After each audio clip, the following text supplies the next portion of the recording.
주일에 우리에게 주신 하나님의 말씀은 창세기 32장 27절에서부터 32절까지의 말씀입니다. 구약성경 50면에 있습니다. 창세기 32장 27절에서부터 32절까지의 말씀, 이 말씀을 제가 봉독하겠습니다. 그 사람이 그에게 이르되 내 이름이 무엇이냐? 그가 이르되 야곱이니이다. 그가 이르되 내 이름을 다시는 야곱이라 부를 것이 아니요 이스라엘이라 부를 것이니 이는 내가 하나님과 및 사람들과 겨루어 이겼음이니라. 야곱이 청하여 이르되 당신의 이름을 알려주소서. 그 사람이 이르되 어찌하여 내 이름을 묻느냐 하고 거기서 야곱에게 축복한지라. 그러므로 야곱이 그곳 이름을 브니엘이라 하였으니 그가 이르기를 내가 하나님과 대면하여 보았으나 내 생명이 보존되었다 함이더라. 그가 브니엘을 지날 때에 해가 돋았고 그의 허벅다리로 말미암아 절었더라. 그 사람이 야곱의 허벅지 관절에 있는 둔부의 힘줄을 쳤으므로 이스라엘 사람들이 지금까지 허벅지 관절에 있는 둔부의 힘줄을 먹지 아니하더라. 아멘. 여러분, 세계 4대 오페라 중 하나인 오페라의 유령이라는 작품이 있습니다. 이 작품은 너무나 유명해서요, 지금 화면에 보이는 것은요 영화의 한 장면입니다. 영화로도 제작이 되었는데요, 저는 영화로 감상한 적이 있었습니다. 1910년 당대 프랑스 최고의 추리 소설가로 알려져 있었던 가스통 루루의 오페라의 유령이라는 작품을 가지고, 그 소설을 가지고 이 오페라로 제작이 되었는데요, 참으로 전 세계 많은 사람들에게 뜨거운 사랑을 받는 오페라 작품이 되었습니다. 이 뮤지컬에서 주인공 에릭은 선천적으로 타고난 괴물 같은 얼굴 때문에 오페라 극장 지하에 숨어 살고 있었습니다. 그러나 그는 타고난 천재적인 가수였습니다. 노래를 너무나 잘 부르는 천사의 목소리와 같은 그런 목소리를 가지고 있었던 사람이었습니다. 그렇지만 그는 흉측한 얼굴로 인해서 스스로 자기의 삶을 감추고 지하 속에서 살게 되었고요. 그의 마음은 점점 어둠이 차지하게 되었고, 또 그리고 누구에게도 자기는 이 외모로 인해 사랑받지 못할 사람이다, 그렇게 생각하며 자기 스스로를 감추고 살았습니다. 그러던 어느 날 그 오페라 극장에 조연급 가수로 들어온 크리스틴을 보고 첫눈에 사랑의 마음을 갖게 되었습니다. 이 에릭은 가면으로 자기 얼굴을 감추고 이 크리스틴에게 나타나 노래를 가르쳐 줍니다. 천사의 목소리 같은 이 에릭의 목소리에 푹 빠져버린 크리스틴은 일약 얼마 지나지 않아 이 조연급 가수에서 주연급 가수로 성장하게 됩니다. 그러면서 에릭의 감추어진 얼굴이 아닌 참으로 그 천사 같은 목소리를 너무나 사랑하게 되고요, 또 에릭에게도 연민의 감정을 갖게 됩니다. 그런데 이 크리스틴을 어렸을 때부터 좋아했던 이 라울이란 청년이 나타나 이 크리스틴에게 사랑을 고백하려고 합니다. 크리스틴을 사랑한다고 합니다. 그래서 이 라울에 대해서 이 에릭은 아주 큰 시기심과 질투심을 갖게 되고요, 그리고 점점 이 크리스틴에 의해서 사랑의 마음이 싹트다가 이제는 그것이 어둠의 마음으로 바뀌어 버리기 시작을 했습니다. 급기야 오페라 공연 중 이 에릭은 이 크리스틴을 지하, 그 오페라 극장의 지하로 납치를 해가지고요, 자기의 흉측한 얼굴을 보여주면서 자신의 사랑을 이 크리스틴에게 고백을 합니다. 지하 감옥에서 이 흉측한 얼굴에 그 에릭을 본 이 크리스틴은 마음의 공포의 마음도 갖게 되고, 또 이 에릭에 대한 불쌍한 연민의 마음도 갖게 되죠.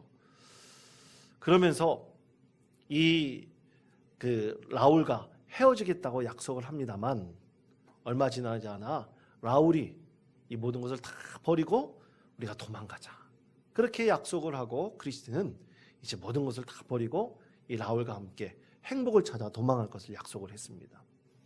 그 사실을 안 에릭은 파우스트라는 공연이 열릴 때 마지막으로 이 크리스틴이 이 공연 이후에 도망가기로 약속을 했는데요.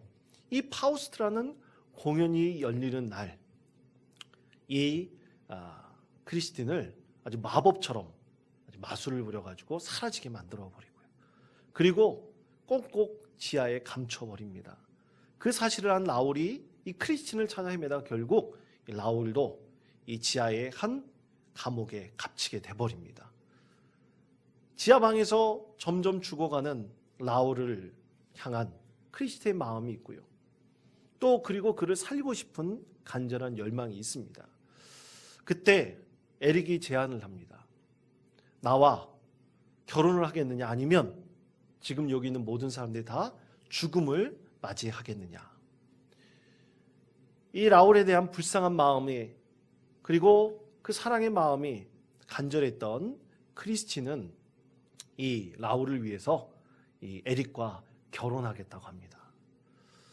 그리고 그 결혼하겠다는 약속을 지키려고 키스의 그 약속을 하려고 하는 그 순간, 에릭은 자기가 마음속에 감춰져 있었던 그 사랑이 싹 텄다는 것을 깨닫게 되고요.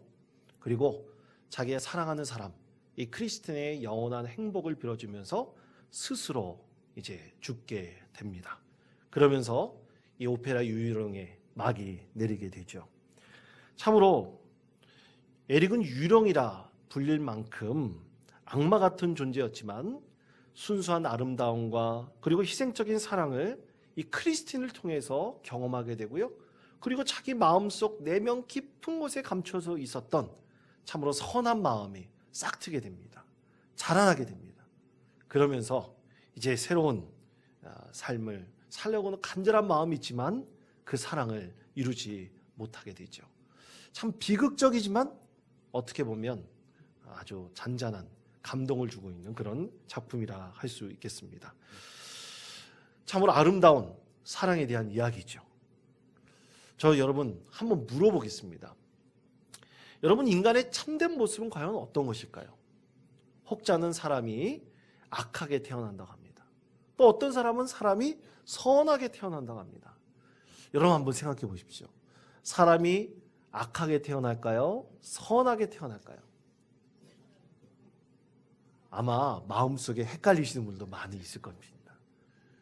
여러분, 이 전자를 가리켜 악하게 태어나는 가리켜 성악설이라고 그러고요. 그리고 착하게 태어나는 가리켜 성선설이라고 합니다.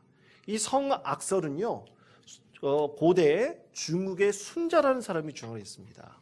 사람은 처음에 태어날 때 악하게 태어나지만 참으로 사람이 좋은 교육을 받고 훌륭한 부모 밑에서 잘 자라나며 그리고 많은 훈련을 통해서 사람의 마음은 선한 것이 점점 커지게 된다. 자라게 된다. 그래서 아주 착하고 선한 좋은 인성을 형성하게 된다라고 주장을 했습니다. 근데 그것과 반대로 맹자는 성선설을 주장을 했습니다. 사람은 태어날 때부터 선하게 태어난다. 그러지만 모든 사람들이 선하지 못하고 인의예지의 이 네 가지 덕을 이루지 못하는 것은 선의 실마리를 힘껏 배양하고 확충시키지 못한 결과다. 그러니까 선한 것을 많이 이제 가르치고 또 그것을 자라나게 하고 또 인의예지의 덕을 잘 닦아야 되는데 사람이 살면서 그러지 못한다는 거예요.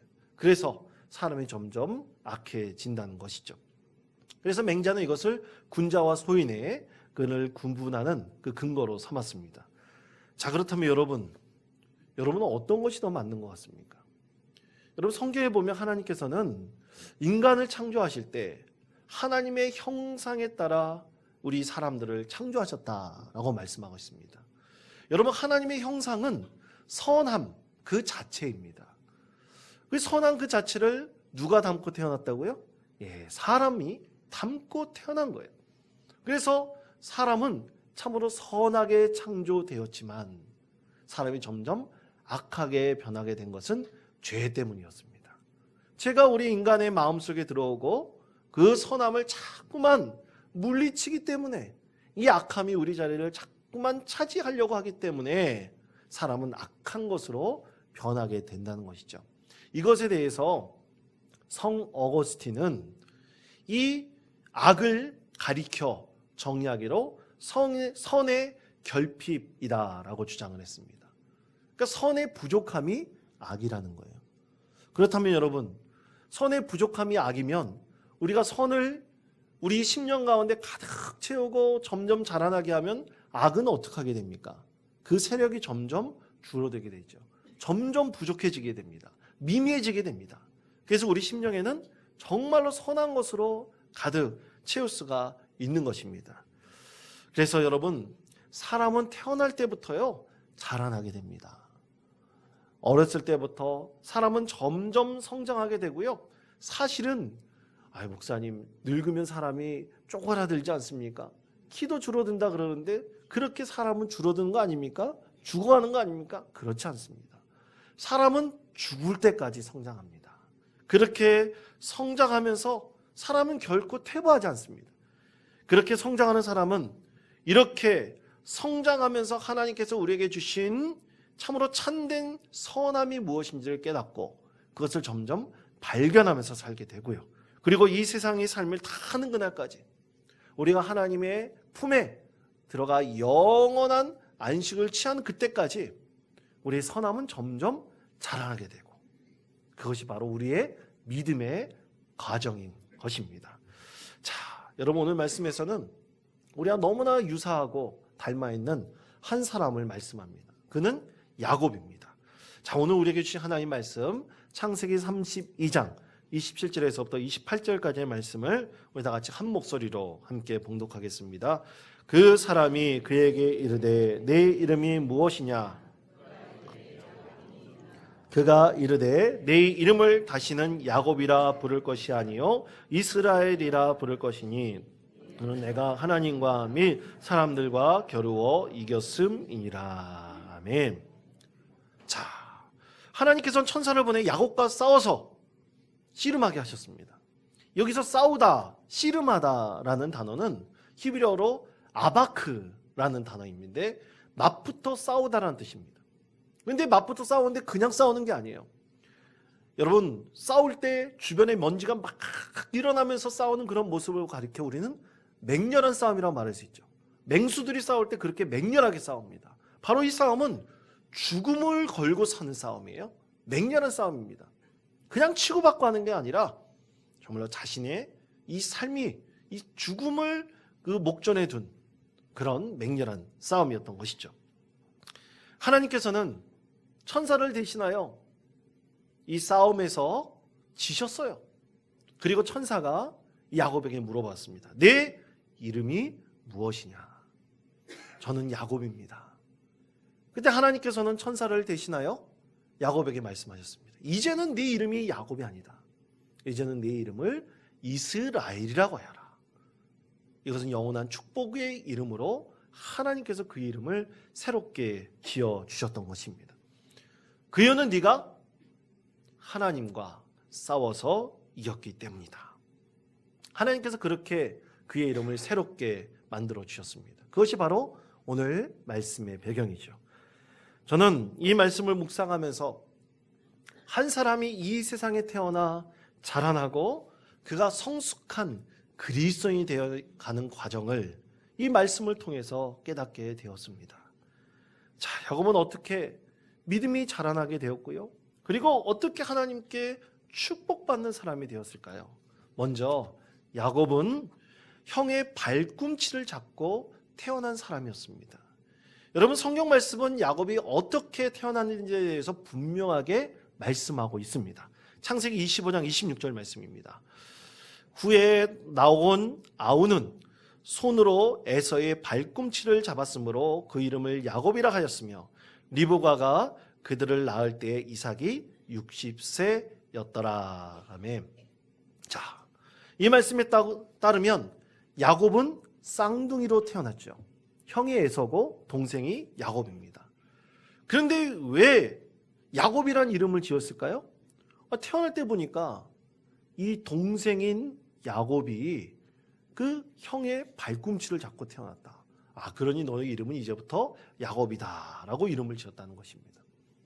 근데 여러분, 발꿈치를 잡았다라는 뜻은요, 뒤를 쫓는다라는 뜻을 가지고 있어요. 발꿈치를 잡았다는 것이 뒤를 쫓는 사람이다, 그런 뜻인 것이죠. 동생에게 해당되는 그런 말인 것 같습니다. 그런데 형 에서는요, 태어날 때 딱 보니까 몸이 참 붉은 거예요. 당시에 몸이 붉다는 것은 굉장히 힘센 사람, 강한 사람이다 라고 생각을 해 나옵니다. 그러고 보니 요즘에도요, 보디빌딩 하는 사람들, 보디빌딩 대회 보니까 몸 색깔이 어떤 색깔입니까? 붉은 색깔이더라고요. 그러니까 굉장히 힘이 센 사람, 그걸 상징하는 것이 이제 붉은 색깔인가 봅니다.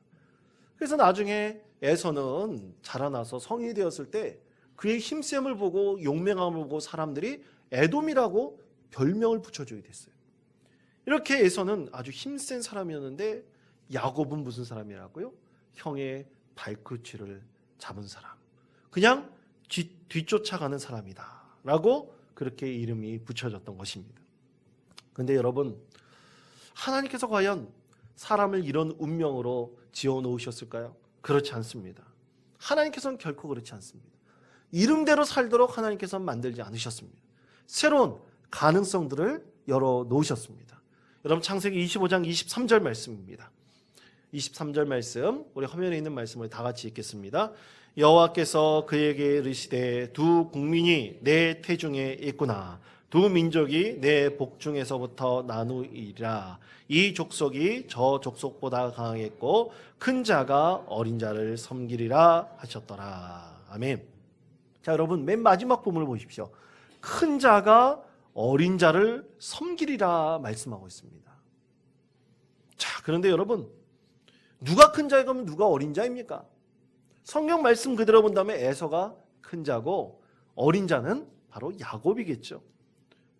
발꿈치를 잡고 뒤쫓아가는 사람이 분명히 어린 자일 것입니다. 그렇게 추측할 수 있습니다. 그런데 여러분, 하나님께서는 큰 자는 바로 힘센 사람이고 어린 자는 뒤쫓아가는 사람이다, 이렇게 말씀하고 있습니까? 결코 그것이 아닙니다. 하나님께서는 누가 큰 자이고 누가 어린 자라고 먼저 지목하지 않으셨습니다.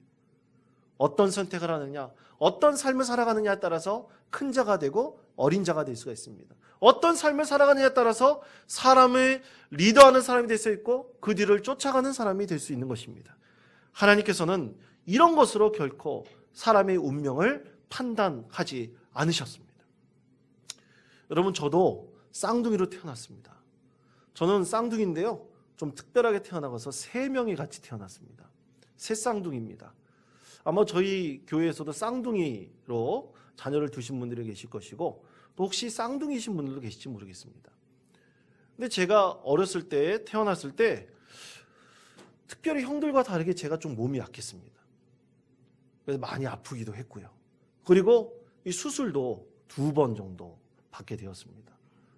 제가 방위 받은 이유도 사실 이 수술한 것 때문에 방위를 받았습니다. 근데 여러분, 근데 제가 이렇게 태어나서 자라나게 될 때 많은 분들이 그러시더라고요. 저희 부모님도 그랬고 지인들도 그랬습니다. 야, 내가 몸이 약한 것은 엄마 뱃속에 3명이 있어가지고 네가 맨 뒤에 깔려 있었기 때문에 아마 네가 그렇게 몸이 약한가 보다, 그렇게 얘기를 하신 분들이 되게 많았습니다. 저도 그런가 보다라고 생각을 했죠. 그런데 여러분, 제가 만약 그렇게 허약한 사람으로 태어나서 계속 허약하게 살았다면 지금 이렇게 건강하게 자랄 수 있었겠습니까? 그럴 수 없는 것입니다. 하나님께서는 뭐 막내다, 그리고 쌍둥이 중에 둘째다 그러면 대부분 다 약한 사람처럼 생각하는 경우가 참 많이 있습니다. 그런데 하나님께서는 결코 우리에게 그런 운명을 지어놓지 않으셨습니다. 하나님께서는 모든 사람들에게 새로운 가능성들을 열어놓으셨습니다. 우리가 어떻게 자라나느냐, 무엇을 선택하며 자라나느냐에 따라서 분명히 달라집니다. 야곱은 형 에서를 부러워하면서 자라났습니다. 형처럼 강건해지고 싶었습니다. 힘 있는 사람이 되고 싶었습니다. 성경 말씀에 보면 에서가 참 사냥을 잘하는 사람으로 나오는데 에서처럼 사냥을 잘해가지고 아버지에게 참 맛난 음식을 대접해 드리고도 싶었습니다. 그런데 천성적으로 야곱은 그러지 못했어요. 약한 사람이었습니다. 참으로 허약한 그런 모습을 갖고 있었습니다. 그것이 부러웠던 것이죠. 형처럼 되고 싶은 그 마음이 간절했지만 참 되지 못하는 자기 자신에 대해서 참으로 안타까웠고요. 그것이 부러운 나머지 이제는 형에 대한 질투와 시기심으로 바뀌게 되었습니다. 그래서 결국 야곱은 속이는 사람이 되었고요. 형을 속여서 가지고 형의 장자권까지 빼앗는 그런 어두움에 갇혀진 사람이었던 것입니다. 네, 여러분, 사람들은요, 이 야곱처럼 발꿈치만을 잡고 살려고 하는 사람들이 있습니다.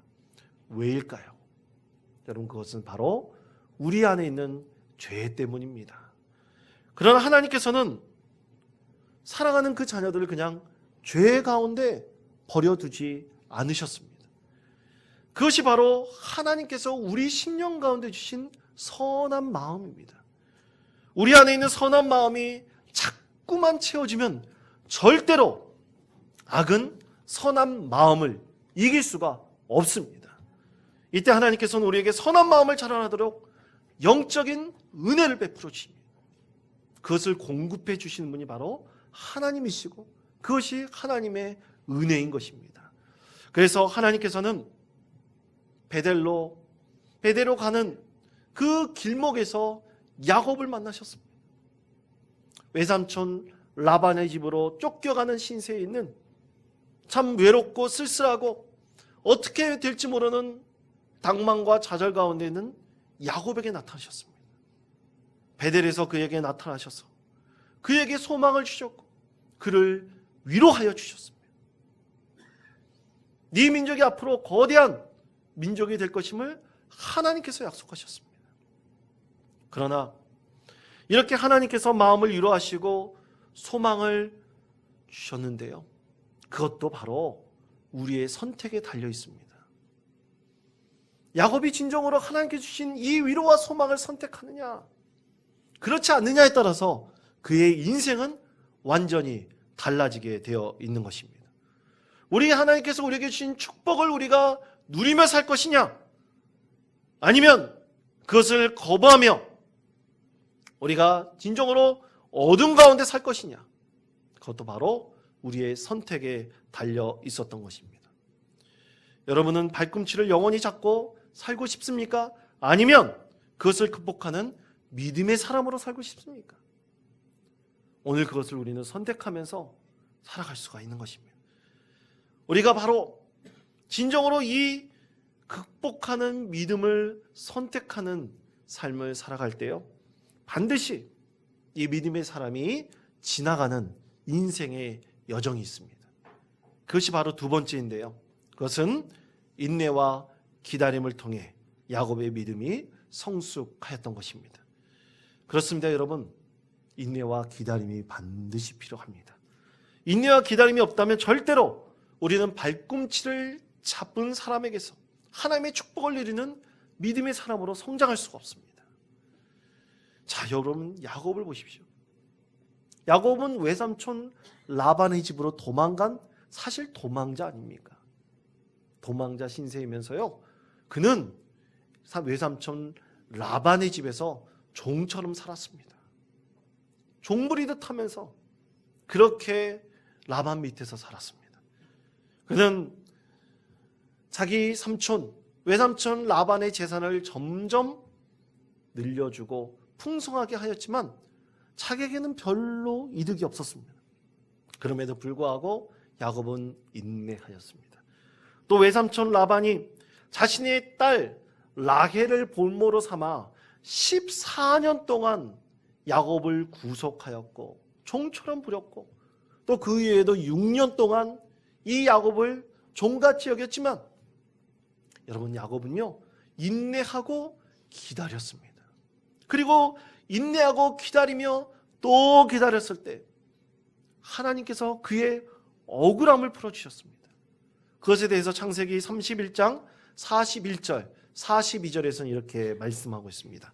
여러분, 이 말씀 우리 다 같이 한 목소리로 봉독하겠습니다. 내가 외삼촌의 집에 있는 이 20년 동안 외삼촌의 두 딸을 위하여 14년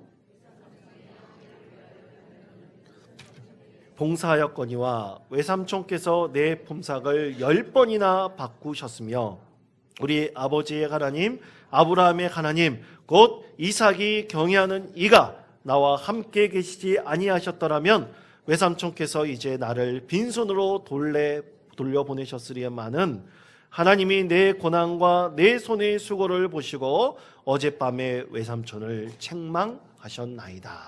아멘. 그렇습니다. 여러분, 하나님께서 오늘 우리에게 하신 말씀을 들으십시오. 믿음으로 인내하며 기다릴 사람을 하나님께서 축복하십니까? 아니면 그를 절망과 좌절에 내어놓으십니까?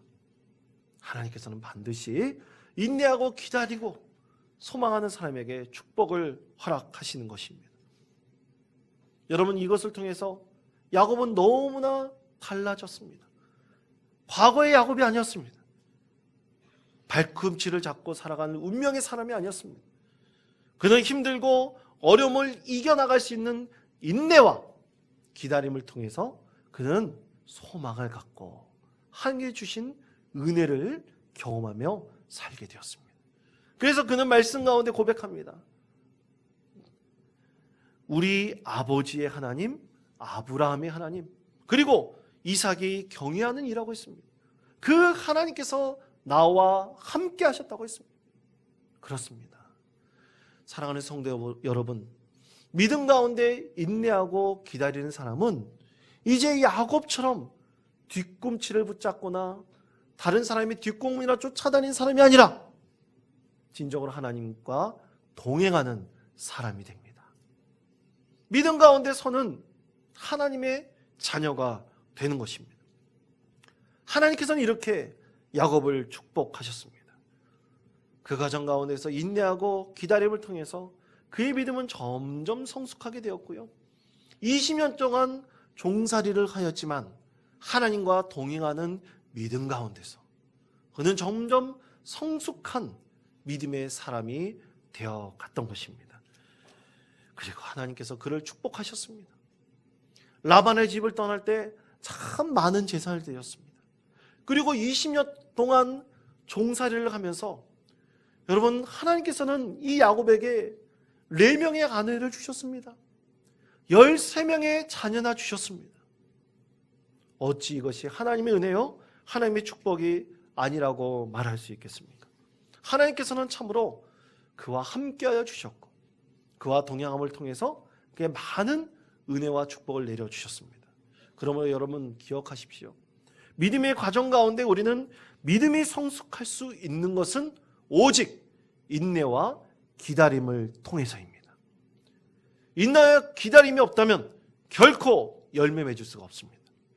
우리 믿음이 성숙할 수 있는 것, 그것은 하나님과 늘 동행하면서 인내와 기다림을 통해서 열매 맺게 될 때 그것이 참으로 말할 수 없는 하나님의 축복과 은혜가 되는 것입니다. 그렇게 야곱은 이제 그것을 통해서 세 번째로 하나님이 다스리는 사람이 되었습니다. 자, 이렇게 인내와 기다림을 통한 사람은 과연 어떤 사람이 될까? 그것은 바로 진정으로 하나님께서 다스리는 사람이 됩니다. 야곱은 에서를 만나는 과정 가운데 그의 내면에 가장 깊숙한 곳에 감추어져 있었던 두려움의 근원이 있었습니다. 그것이 무엇인가? 그것은 죽음에 대한 두려움이었습니다. 에서는 도망가는 야곱을 향해서 언젠가 내가 너를 죽일 것이다. 아버지가 이 세상을 떠나면 너를 죽일 것이다. 에서는 그렇게 다짐을 했습니다. 그리고 도망갔죠. 그래서 야곱은 20년 전 형이 그에게 품었던 마음을 너무나 잘 알고 있었습니다. 그의 10년 가운데 감춰서 있었던 두려움은 바로 죽음에 대한 두려움이었습니다. 가장 근본적인 두려움, 바로 죽음에 대한 것이었죠. 그러나 그는 천사와 씨름하여 싸웠습니다. 그리고 이겼습니다. 골반뼈가 부러지는 고통을 겪었지만 그는 천사와 끝까지 싸워서 승리하였습니다. 그때 하나님께서는 천사를 통해서 야곱을 축복하셨죠. 하나님께서는 그를 과거의 발꿈치를 붙잡는 사람이 아니다, 하나님과 싸워서 이겼다라는 축복의 의미를 가진 이스라엘이라는 이름을 그에게 주셨습니다. 근데 여러분, 이스라엘 이름은 하나님과 싸워 이겼다라는 뜻도 있지만 또 하나의 뜻이 있습니다. 감추어진 뜻이 있습니다. 하나님께서 다스리신다는 뜻입니다. 이제 하나님께서 야곱을 다스리는 사람이 되었던 것입니다. 여러분, 그렇습니다. 야곱은 이제 하나님과 겨루어 싸워서 이긴 사람이 되기도 하고, 그의 인생을 이제는 누가 지배합니까? 하나님께서 다스리시는 믿음의 사람이 되었던 것입니다. 여러분, 하나님께서 우리를 다스리신다면 우리는 어떨까요? 이스라엘은 더 이상 수십 년 동안 자기 자신을 괴롭혀 온 그 두려움의 근원, 이 죽음에 대한 두려움, 그것에 사로잡히지 않았습니다. 두려워하지 않았습니다. 왜일까요? 하나님께서 그를 이제 다스리고 계시기 때문입니다. 그렇게 하나님의 다스리는 사람은 진정으로 그 인생 가운데 새로운 것을 주시는데, 그것은 바로 평강입니다. 더 이상 그가 죄악 가운데 살지 않고 죄에 지배되지 않고 하나님께서 그를 다스림을 통해서 그의 인생은 이제 진정한 하나님께서 인도하시는 평강 가운데 거하게 되었던 것입니다. 그때 죽음의 두려움 가운데 있지 않고 그는 진정한 기쁨과 평강을 가지고 그의 형 에서를 담대히 만나러 나갈 수 있었습니다. 사랑하는 성도 여러분, 하나님께서 다스리게 되시면 우리에게 주시는 가장 큰 축복은 우리 인생 가운데 진정한 평강입니다. 평안입니다. 여러분, 빌립보서 4장 6절에서부터 7절은 우리에게 이렇게 말씀하십니다. 아무것도 염려하지 말고 다만 모든 일에 기도와 간구로 너희 구할 것을 감사함으로 하나님께 아뢰라. 그리하면 모든 지각에 뛰어난 하나님의 평강이 그리스도 예수 안에서 너희 마음과 생각을 지키시리라. 아멘.